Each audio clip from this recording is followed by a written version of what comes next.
Ой, мен 40 жылдан ашық вузда мұғалім болып іштедім. Ошол уақытта стоп. 2 трактор, 4 трактор бар.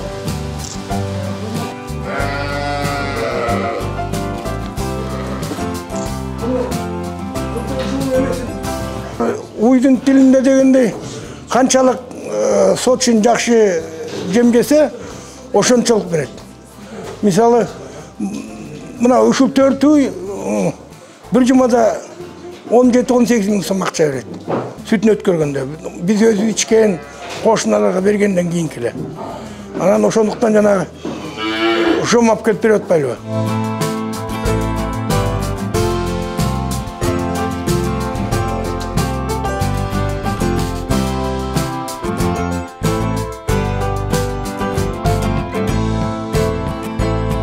Булар мен көнүп калдык да.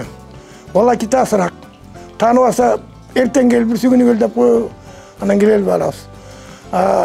Асыр келиптен келди, мына асыр бул илгерки эмес. Вообще оформление кредита бат.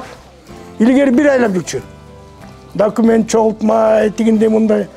Асыр эң көп болсо 1 жума. Удобно. Расходтас, справка аз. Илгери 99 справка.